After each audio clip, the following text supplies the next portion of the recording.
Boa qualquer parte do dia, esse é o Estúdio X Cripto, aqui a gente fala sobre criptoativos com pixel art. A gente passou 3 meses aí sem gravar nada, mas agora vamos falar sobre o resumo periódico de número 13, que tem o título O Apocalipse Zumbi Acabou. A gente vem passando aí desde o começo do ano, na verdade desde novembro do ano passado, o Bitcoin vem caindo muito, isso não é novidade para ninguém, desde a sua alta histórica aí de quase $70 mil, né? E em cenários de volatilidade é possível que o dito hoje não tenha a menor relevância amanhã, e o que vem depois de amanhã acaba validando totalmente o que foi dito hoje e parece ser inútil por alguns momentos.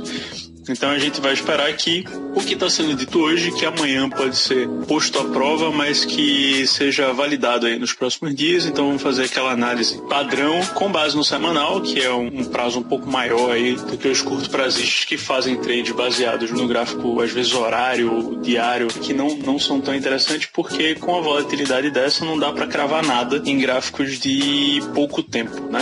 Bom, com essa última alta aí do Bitcoin nesses últimos dias, na verdade nessas últimas 2 semanas, para ser mais preciso, já tem gente dizendo que houve virada no mercado de baixa, né, no bear market, e existe uma formação gráfica que a gente vai falar um pouquinho depois, que poderia indicar que o mercado de fato virou. Mas veja, no cenário macro, tanto a questão dos mercados tradicionais que não estão em bons lençóis, né, então aí a gente fala das bolsas mundiais, no SPX, na própria Bovespa, todas elas estão correndo bastante risco por conta do cenário macro de fim da pandemia, de inflação muito alta, por conta de todas as cagadas governamentais feitas durante esses 2 anos de pandemia, e essa guerra na Ucrânia, e faz com que a gente fique mais desabastecido do que estávamos antes, numa situação muito pior do que apenas o que a gente já tinha, que era bastante negativo, né, das cadeias produtivas todas estarem prejudicadas, agora estão muito mais por conta da guerra, e obviamente o pior problema é essa inflação desenfreada que, pasmem, surgiu a partir da impressão na louca aí que todos os bancos centrais basicamente fizeram tanto nos Estados Unidos quanto na Europa.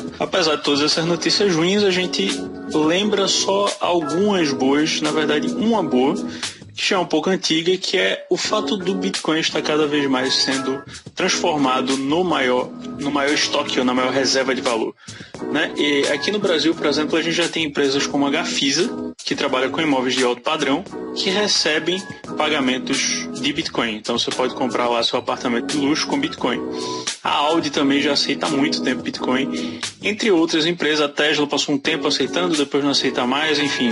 Tudo aquilo que Elon Musk adora fazer, que é brincar com o mercado, né, e manipulá-lo. Então, no momento, eu acredito que a Tesla não aceita Bitcoin mais, mas daqui a pouco tempo é muito provável que a gente veja de novo uma aceitação por parte da empresa de carros elétricos. Sobre os airdroppings e staking, a gente dessa vez, nesse resumo periódico específico, não vamos falar de nada novo, até porque nesse mercado de baixa não tem nada muito impressionante acontecendo, que você pode ter um airdrop aí que vai valer milhões daqui a alguns meses. Essa não é a fase.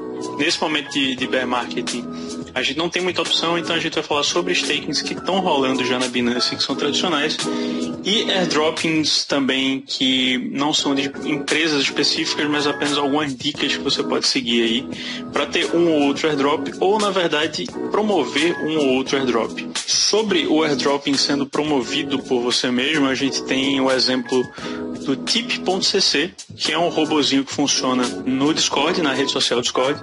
Então você pode usar ele para fazer transferência e para receber, e também para saber dos balanços que você tem em vários tokens aí. Obviamente você pode sacar também isso para uma carteira particular, que é o aconselhável se você tem uma quantidade grande, mas a ideia é que você não tenha uma quantidade grande e que você use isso para trocar com membros da própria comunidade. Isso é um modo até egoísta aí de ver criptoativos alternativos, né, as altcoins. Então, nesses principais grupos que estão voltados para os criptoativos, como por exemplo a comunidade brasileira do Odyssey, que estão lá no Discord, é muito comum você ver os usuários trocando entre si, dando de gorjeta os tokens, né, à medida que você participa da comunidade e que você é útil para o pessoal. Então, isso não deixa de ser um modo interessante da comunidade de cripto de gerar economia local, né? Então, fiquem de olho aí, façam parte dos grupos do Discord que tem a ver com criptoativos. Como a gente considera que vender bitcoins, principalmente no momento que ele está em baixa, é um péssimo negócio, falando agora dos stakings que você tem possíveis aí na Binance nesse momento, você pode, por exemplo, fechar seus bitcoins. A gente aconselha que não seja muito da sua carteira. Na verdade, a gente não aconselha nada, porque a gente não pode aconselhar nada segundo a CVM, mas uma boa dica aí, se fôssemos consultores da CVM, seria que você tivesse uma parte pequena dos seus bitcoins lá em staking e você pode fazer até 5% anuais na Binance, o que é interessante aí para o pessoal que não vai fazer trade agora, nesse momento de baixa, e também para quem não quer ter bitcoin de jeito nenhum lá em staking, seja porque não confia na Binance, um bem tão precioso, ou seja porque não quer ter bitcoin, não quer comprar nesse momento de baixa. Também pode fazer staking em stablecoins, ou seja, que são moedas que são fixadas em dólar, né, que são lastreadas em dólar e, portanto, tem um valor de 1 para 1, ou deveriam ter. Então, você pode ter até 10% anuais no caso de você fazer lockup, por exemplo, de sua USDT ou da BUSD, que é a stablecoin da própria Binance. Vamos dar uma olhada agora nos gráficos, tanto do Bitcoin quanto do Ethereum, fazendo o par com o dólar. Lembrando que lá no blog a gente faz essa comparação contra o Bitcoin. No caso, todas as altcoins, o Bitcoin contra o Bitcoin sempre vai dar 1, naturalmente.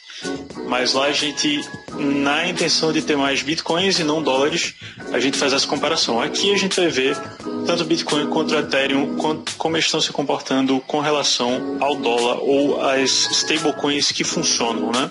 Então, começando aqui pelo Bitcoin, a gente pode ver essa formação gráfica no semanal, que pode ainda indicar um fundo duplo, mesmo com essas últimas quedas aí, mas a gente tem que ver até o fim da semana se ele continua nesse caminho aí de indicar um fundo duplo, o que é bastante otimista para o médio e longo prazo. Bem, agora falando do Ethereum contra o dólar, Ethereum que é a segunda criptomoeda, o segundo criptoativo aí de maior valor do mercado, a gente tem aí aparentemente uma formação de um topo mais baixo do que o anterior, o que pode indicar aí para as próximas semanas uma queda, mas lembrando que esse candle aqui, ele vai ser finalizado apenas no domingo, né, por ser o gráfico semanal. Então no domingo às 9 horas você tem a finalização do candle.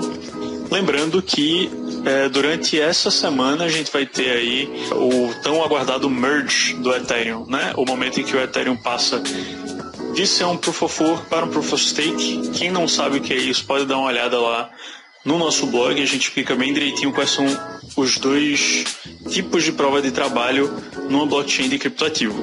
Bom, por esse vídeo é isso. Siga a gente lá nas redes sociais para acompanhar nossas novidades. Todas essas aqui que estão aparecendo na tela. E valeu, até mais.